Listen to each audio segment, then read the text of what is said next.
and the former Stephen Barry's.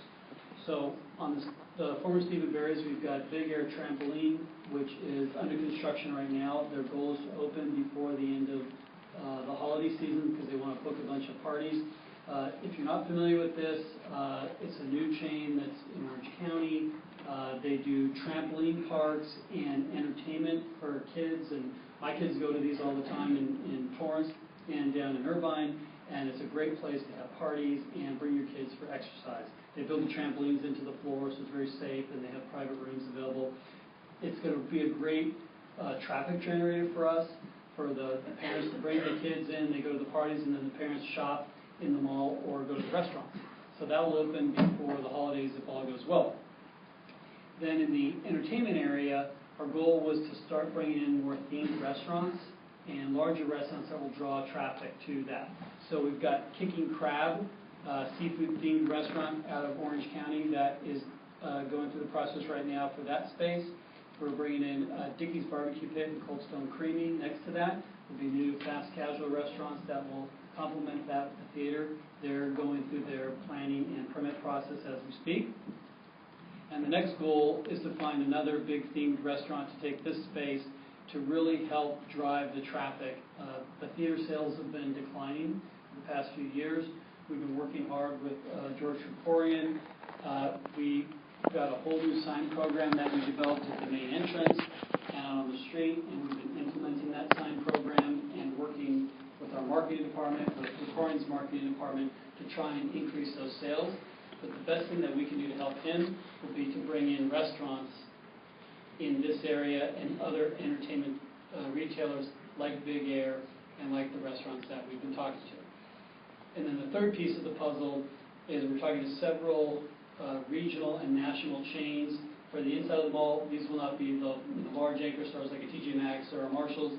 It's your smaller, 3,000 to 5,000 square foot stores, like a Carter's, like a G Stage, fashion, soft goods oriented retailers. Because now that we have TJ Maxx and we've solidified these, there's a lot of interest from these national chains that in the past were not interested because we didn't have enough soft goods co-tenancy for them. So now we have a whole new group of retailers that are walking the mall, driving the mall, and putting this on their map in terms of potential future stores. And one final piece, because a lot of this velocity that we've been doing with the leasing, a lot of the existing tenants in the mall, both national chains and local retailers, have been renewing their leases. So we've had a really good velocity of keeping the existing stores as well as bringing in additional stores. So I can answer any of the questions if you have them at this time. Thank you, Joe. Any questions? I do have one.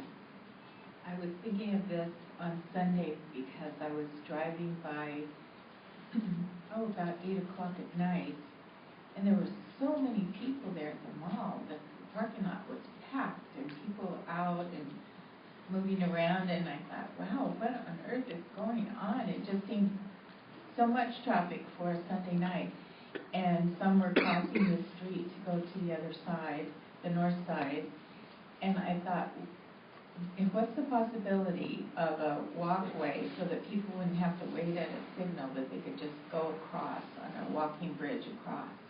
You mean like an elevated pedestrian bridge? Probably unlikely. Unless the city wants to pay for it and put it in. That's not something that we would have in our budget to add to the project. And although you witnessed that maybe this particular evening, our experience would say that the shopping trips for the types of retailers that are on the north side of the street and the shopping trips for the south side of the street, those would be different types of trips, and you wouldn't get as much cross-walking traffic as you might think. And depending on what they're buying, they're going to want their car there.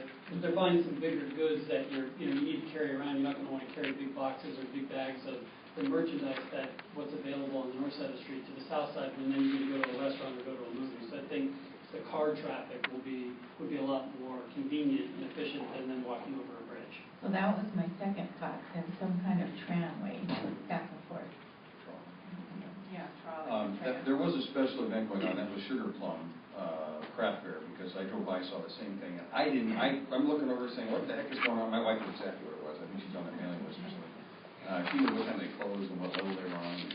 Anyway, but that's only seasonal, I guess. They are open during the holidays. They do special events like that. Okay. Fred? I want to thank the new management for actually thinking outside the box and start doing some movement over there.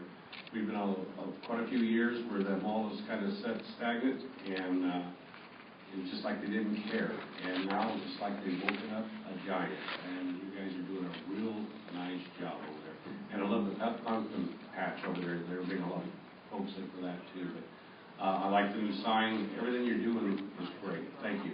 Well, thank you, and I have to give a lot of the credit to our partner, Coventry, because as the owner of the mall, once they kind of resolved some of their differences with their original partner, they then had the ability to make things happen. So they've been a great partner, and I know the staff of the city's talked to them a lot, and I think they would say the same thing. Thank you. Thank you.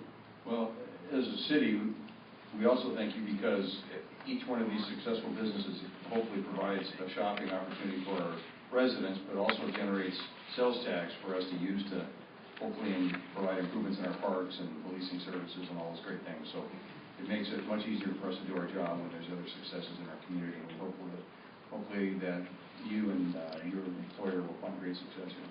Thank you. Thanks for being here, Jeff. All right, next we have a presentation regarding Giving Children Hope. It was presented by Elizabeth Saldana. Unless she's not here.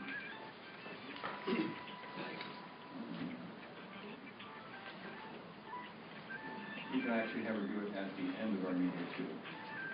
In the meantime, what I can do is remind you that it would be good to silence your cell phones or turn them on vibrate so that we can conduct our meeting without interruptions. And we will go to public comment. Any member of the public may speak on any item on this agenda. Those wishing to speak are asked to complete a speaker identification form located at the Chamber Council entrance and handed to the city clerk, which is the lady here to my left. The speaker form assists the mayor in ensuring that all persons wishing to speak are recognized. The speaker's name will be called at the time the item is heard. If comments that you wish to make are not related to a specific agenda item, those comments will be made or taken under oral communications at the end of this agenda, and speakers are limited to 5 minutes each. We have our consent calendar, which are routine items listed by the council consent calendar considered routine business and will be voted on together by one motion unless a city council member or someone from the audience asks for separate items. At this time, city council or public may wish to speak on any items on this consent calendar. Consent calendar on your agenda is items 1 through 4. Item 1 is approval of minutes from a previous meeting. Item 2 is resolutions approving claims and demands. Item 3 is the commission committee appointments. And item 4 is a budget amendment for ongoing procurement of expired police ballistic safety vests. Those are items 1 through 4. I'll entertain a motion. I would like to pull number 4 and move to approve 1 through 3. Is there a second? Anyone from the audience wishing to speak on any of these items? Hearing none. Request for 1 through 4. Thank you. Item 1, 2 through 3, we're going to pull item 4 and discuss that separately. So we have a motion for items 1 and 3. Roll call, please. Swift? Aye. Brown? Smith? Yes. Barry? Yes. Motion carries 4-0. Thank you. Item 4 is a budget amendment for ongoing procurement of expired police ballistic safety vests, and we have a presentation by Captain Gary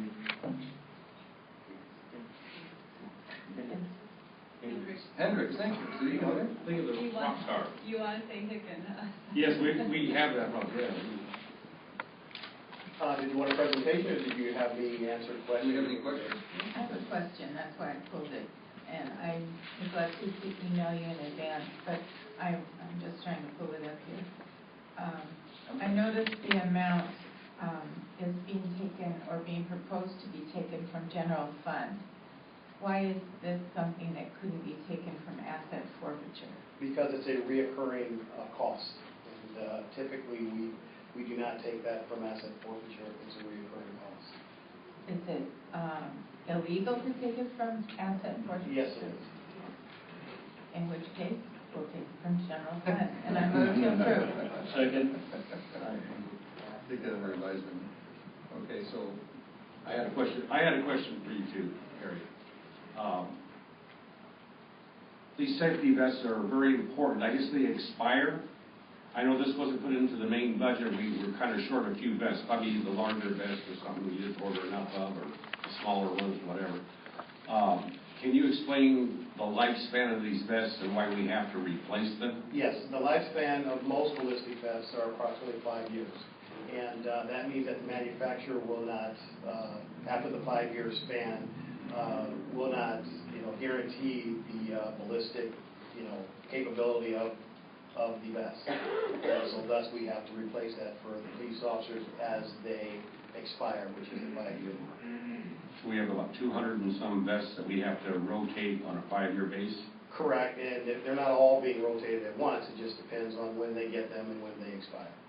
How many did we have on the budget this year?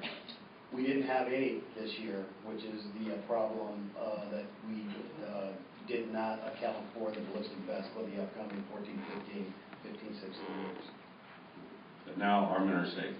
Correct. That's all that counts. Thank you. we have a motion by Swift and a second. Any further discussion?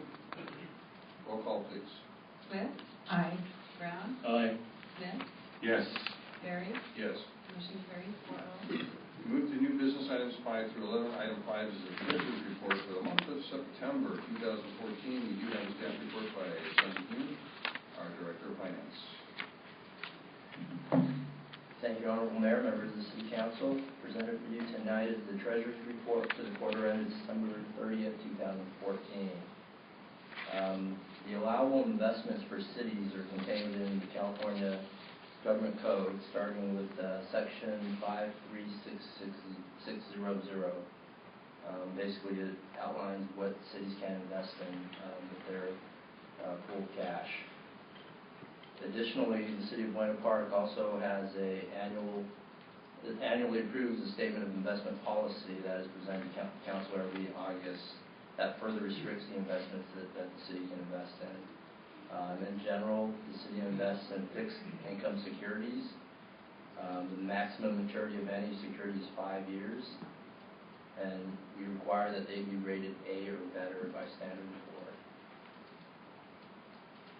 There are some investments that are not allowable under the current city's investment policy: futures and options, stocks, real estate. We can certainly purchase real estate for economic development purposes, but purchasing real estate to hold and sell at a profit is not allowed. And then foreign currency denominated securities, so securities that are backed by anything besides the U.S. dollar are not allowed to invest in.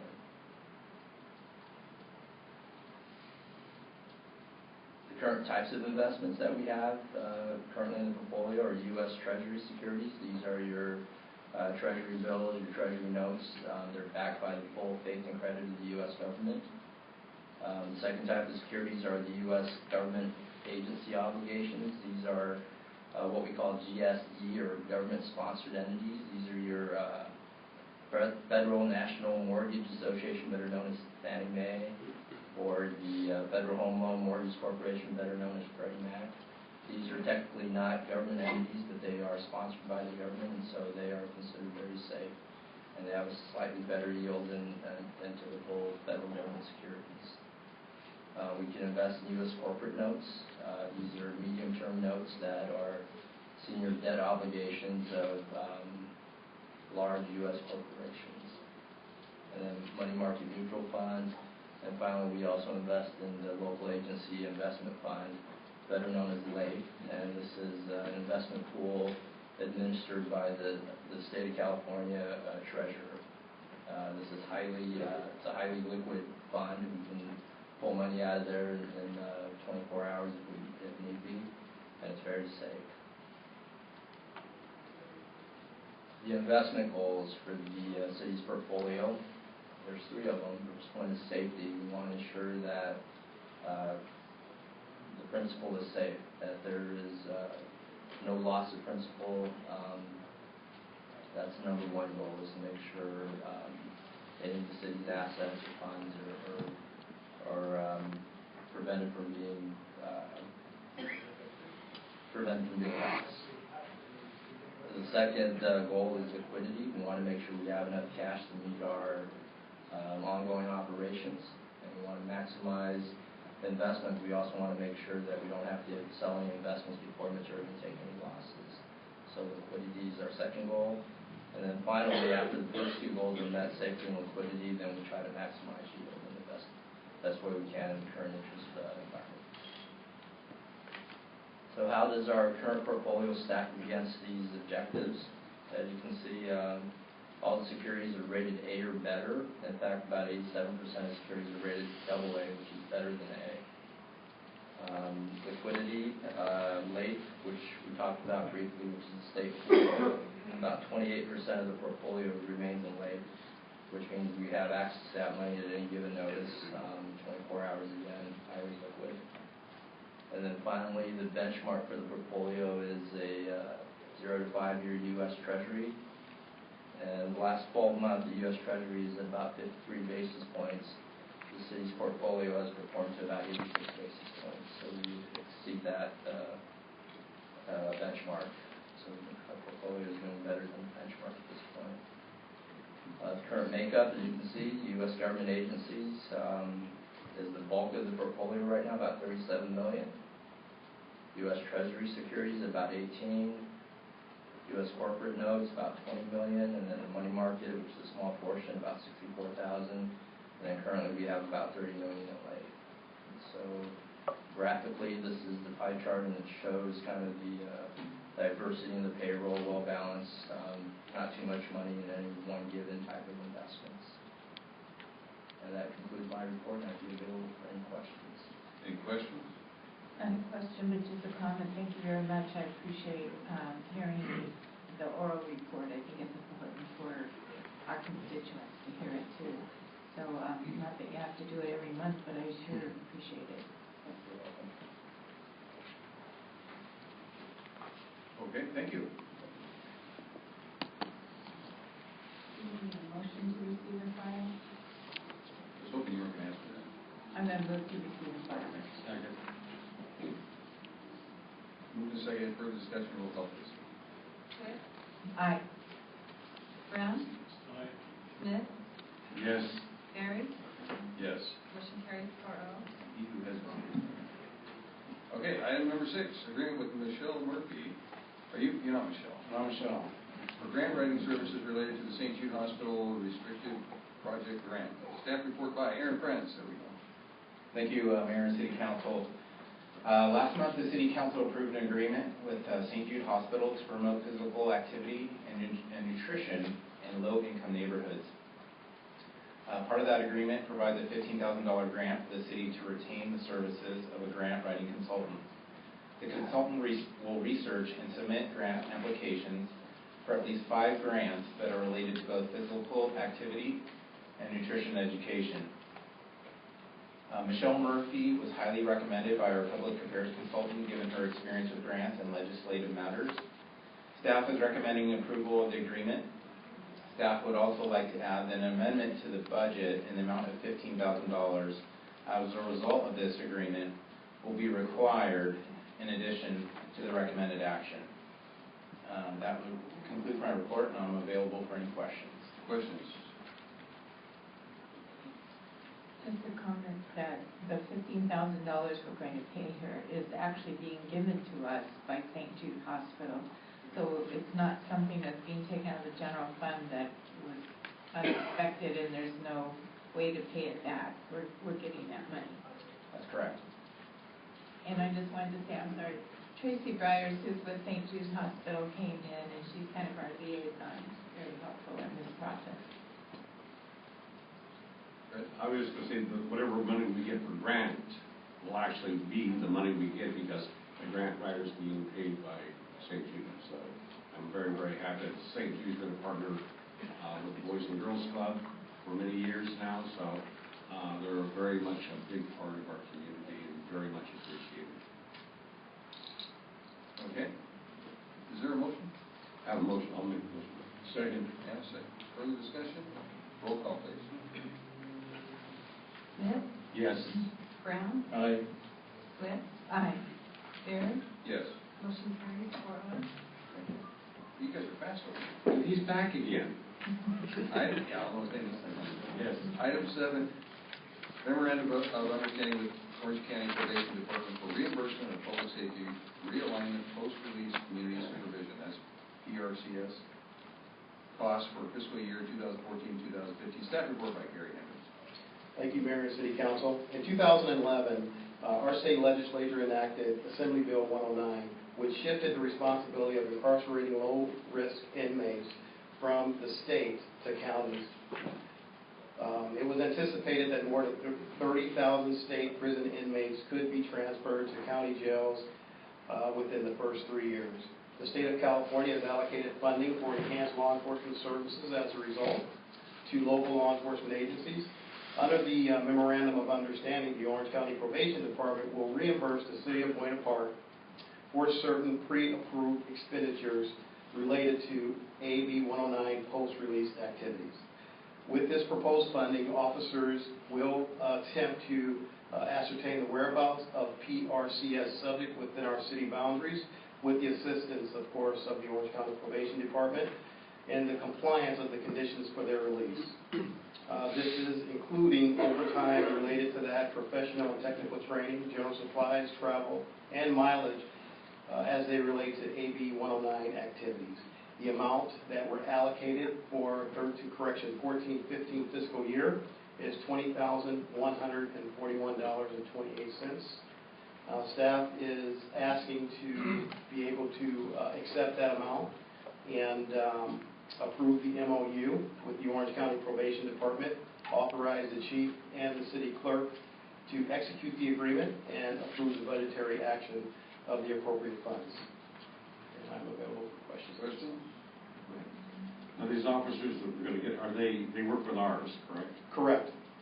And this is not to pay our officers, it's to pay the other staff that work. No, this is to pay our officers on Pay an our- overtime basis, and for training related to that. Oh, okay. I just want to make sure. Okay. That's all I wanted. Thank you. Motion. I'll second. Moved and seconded. Any further discussion? Roll call, please. Smith, Yes. Smith, Aye. Brown, Aye. Barry, Yes. motion carries Thank 4-0. you for that lengthy introduction. That worked well. You'll be back again, I take it tonight? Maybe. Yes. Item 8, contract with Paving Coatings Company for the 2014-15 slurry seal project.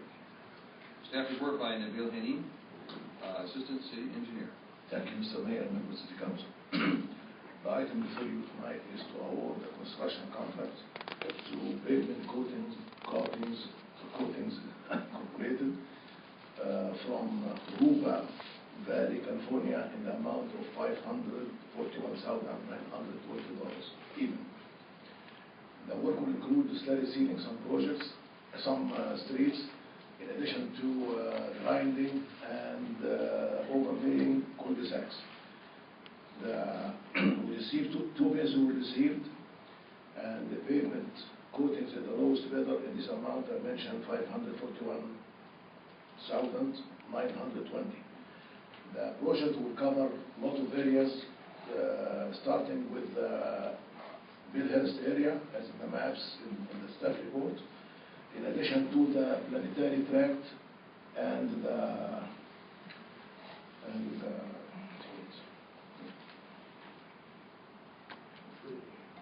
tree tract, I'm sorry, yeah, the tree tract, which is between Dale Street and Stanton Avenue, north of Crescent Avenue. Looking for the total project cost, it will be about $616,112 even. The budget, current budget is at $331,188. This project actually is doubled the original size of the budget. The approved budget. The reason why we're doing this is we found out this additional area in need to slurry seal better than waiting for a year or two, and then we will have a costly repair price. This is a preventive maintenance program, and we run this successfully for a lot of years now. At the time of the budget, when we did the budget, we did not approach the council at the time with this big amount, and the reason was or is we do something every couple of years. We call it pavement management system. At the time the budget was approved, the pavement management system was not completed. After the completion of this program, we found out these streets are also in need to maintain better than to wait and pay high cost to repair them in the future. With that, I will say that staff recommends to award the contract to pavement coatings in the amount of $541,920 and authorize contingency in the amount of $54,192 in the same purchase order, and authorize and approve budget transfer in the amount of $331,188, and authorize city manager and city clerk to execute the contract. With that, I will be happy to answer any question. Thank you. Questions of staff? Move the recommended action. I'll second.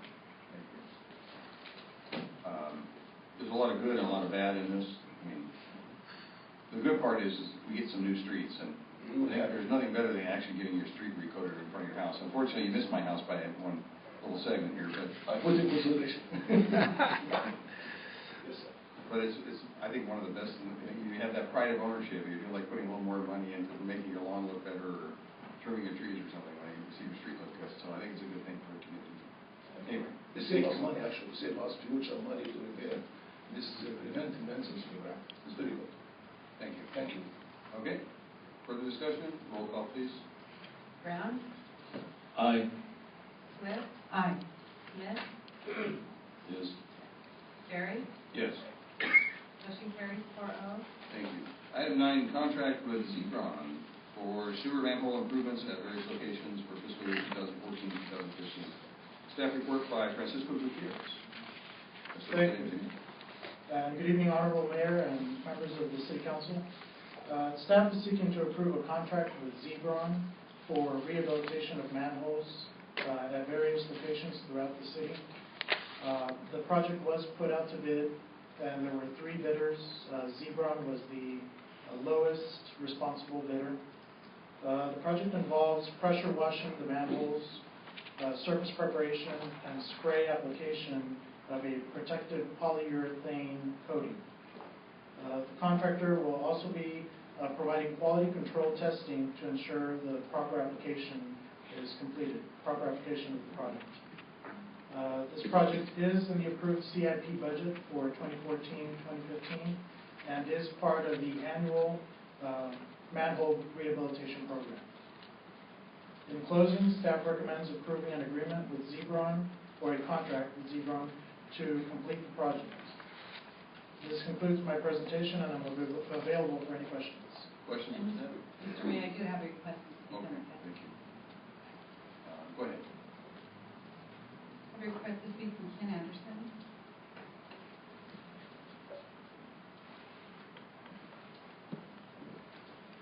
Ken, you have 5 minutes to speak, sir, and I know you know the report, but I'm just going to repeat it for everyone's benefit. We have a box, a timing device here, which enumerates the amount of time remaining, and once you see a yellow, that means you've got 1 minute remaining. A red means you're going to be cut off by the mayor. Thank you very much, Mayor. I will do my best. That's all I promise at this point.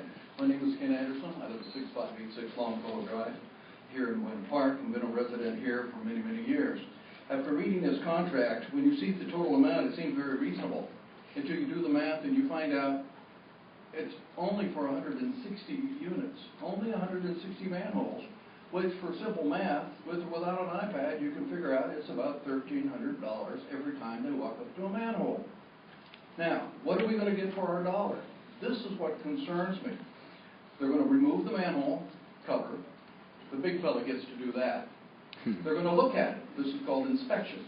If you take a turn to do that, they power wash it. This is a very simple system, very similar to something that we use to remove graffiti, high pressure thing. You buy them everywhere. If there's any cracks, they will take a trowel and put some concrete or epoxy in the cracks, make sure everything's watertight, and then they will make sure it's totally watertight by painting it with a polyurethane type process. And then they spark test it. Well, I've lived here for almost 40 years, and I've never had an issue with sparks coming out of my manhole covers. I've never really looked at one. We've had to remove the manhole covers in my neighborhood a few times because the problems I have are cockroaches. Cockroaches, like many cities, have invaded our sewer system. And these are not just your everyday, let's sing a cute song about cockroaches. These are 18-wheeler, man-sized cockroaches. Big fellas. And they are in there. Other cities have this too. I have properties in other cities, such as Phoenix, and there is a total process that they do, is that the coating is a white coating, very thick, almost a 1/16 to a 3/32 of an inch thick, where they actually have a 3-headed sprayer. They clean it, remove all the cockroaches from the lining of that sewer pipe, and then they spray it with a 3-headed sprayer totally up and down, and it has an intensive insecticide in it. And again, this is a weight where people can't get to it, but it harms and possibly kills these cockroaches, keeping them from coming up to where the public lives. This is what we should be doing here. Now, I know that we've treated them. I've complained about this a number of times in my track. And they come out, they remove the cover, and they spray an insecticide down in there that defies all description. And then they cover up the little holes in the manhole covers with duct tape, which after 30 minutes or so blows off. And periodically, it goes away. But all that happens, if you don't do them all in one system, those insects just scamper down to the next manhole where the insecticide's not. So I'd like to suggest, and I know that this company probably included this process. I know it was probably a failure that they didn't put it in this paperwork. But without any additional cost, without any change orders, any upcharges, I'm asking this company to do this process. And if they're professionals at what they do, they know exactly what I'm talking about. Okay? And other than that, thank you very much for your time and let me speak. Thank you. Okay, is there a representative from the company here? There is not a representative, but I would like to address some of the comments, just to ensure the city of the product that's being used. I recently spoke with Frank Moore, one of the sewer leader worker, and he indicated that of the 150 manholes that we did put in last year, although it's a different product, Sauerizing is what was used last year, he said that they've gone and opened those manholes and they don't see a single cockroach.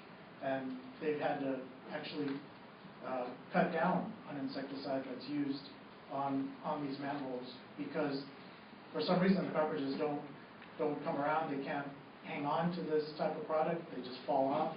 But he did indicate that to me, so that's I think an attestment to the product from last year. This year, the product is a polyurethane epoxy, but it's very similar characteristics, and now we're doing 160 manholes. So I think it's a good product. The price might vary due to the depth of the manholes, so that the deeper you go, the more costly it gets. But this year's average is even less than last year's. So just to address some of those comments. Did you say that the coating is so slippery that the cockroaches cannot hold on, they slip off of it? So they cannot use the holes to go in and out of? Is that what we're talking about here on City Council today? I believe so, because I mean, he was indicating he did not see any cockroaches in the ones he's been copying. Thank you. The manholes he's been opening. All right, questions of staff? I was just, on the, we're going to be doing the entire sewer system this way from now on, if that's such a good product, or we're going to go around and check to see maybe just in one area they all died? We've been moving through the system every year doing this similar product, or this product or a similar product for a number of years now. It was actually part of our program, the mandate that we have through the waste discharge requirement for sewer to video inspect them, to reline them, and to coat the sewer manholes, because the sewer manholes are part of your weak links in your system. So But it wasn't, the original purpose wasn't for cockroaches. Actually, it was to provide stability and keep infiltration and anything from happening at your manhole. But there happens to be a spin-off there. Now, we do hire a company, a specialized company, for cockroaches, and that's what they do. They actually come in, we hire them, and they put their chemicals into our system. And they specialize in that, and we do hire them every single year.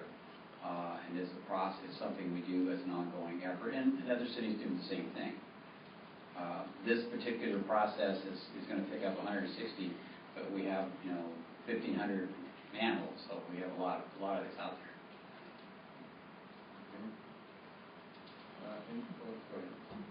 Well, I appreciate you telling me the difference in price, because some are as low as $700, some up to $2,000 or so or more. And so it's mainly, the difference is mainly the depth of how far they need to put the I'm going to go 8 feet down to 20 feet. And then some of the items say roach control, others do not list that. Correct. And because some just don't need it? Correct. Okay. And I guess that's all I have. Thanks. Are we going to go over and check Mr. Anderson's cockroaches and see if his problem is gone, or what are we going to do for him? We will definitely put him on the list, and we'll check it out. Which list? How long does it take to finish that list? Now, we're already on his list, so we're good. Don't be on our list. We'll check it out. But we do get calls, and I'm sure Candace called us before, and when we do have a company that we use. So, unfortunately, we're dealing with sewage, and when the warmer it gets, and this year was warm, the warmer that everything gets. And I don't want to go there. yeah, I don't have a lot of pictures to show you, but I can tell you the results. All right, can you talk to Mr. Anderson after the meeting? We enjoy that. Okay, make sure you cover all the details. All right, thank you. Okay, we do have an item on item 9. Move the recommended action. Thank you. I'll second. Moving second, further discussion? Roll call, please. Brown? Aye. Swift? Aye. Smith? Yes. Barry? Yes. Mr. Mayor, if you indulge me, if you come back to item 8 for just a second. Okay.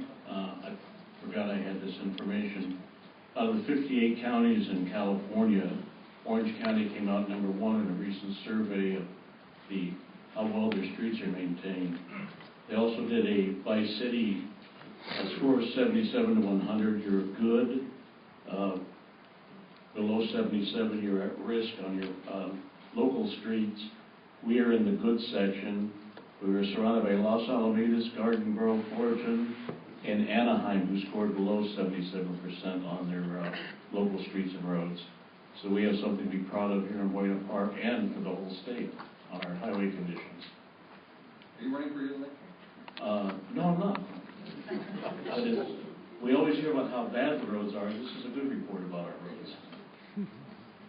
Okay, moving on, item 10, contract with Hondo Company Incorporated for the Boys Array Park Shade Structure Project. Staff report by Jeff Townsend, Associate Engineer. Thank you, Mr. Mayor and members of the City Council. Tonight we are requesting to award a construction contract for the Boys Array Shade Structure Project. The project includes the replacement of the existing eastern structure and ADA access to the western structure. The project will also include an ADA walkway to the new east structure. On October 15th, 8 bids were received and publicly opened. The lowest responsible bidder was Hondo Company in the amount of $91,688. Staff also requests council to authorize contingency funds in the amount of $15,000. The budget shortfall is $26,688, which includes contingency, material testing, and construction surveying. Staff recommends funding the shortage from undesignated park and lieu funds. No general funds will be used. Hondo Company is a local contractor that has completed similar projects for other agencies. In closing, staff recommends awarding the contract to Honda Company for $91,688. If there is any questions, I have Thank you. them. Questions of staff? I noticed on the drawing that there's a proposed ADA walkway for the existing straight structure, but none on the other one. It's the closest sidewalk to it's 130 feet away. Yes. Can you think about an ADA walkway to the new one? So what I would propose is that we would have a walkway from the eastern structure going north towards the bathrooms, where you would have access to that sidewalk and the bathrooms. And then there's also two existing ADA ramps and parking over there that people can make a continuous kind of Thank you very much. And that's one of the questions I was going to ask, but that's not currently on the project. That's not on the project, but we have the contingency funds, and we can have the contractor put those in, but he's pouring the other concrete for the other ADA. So then comes my question about the contingency fund. First, in the report, contingency, it says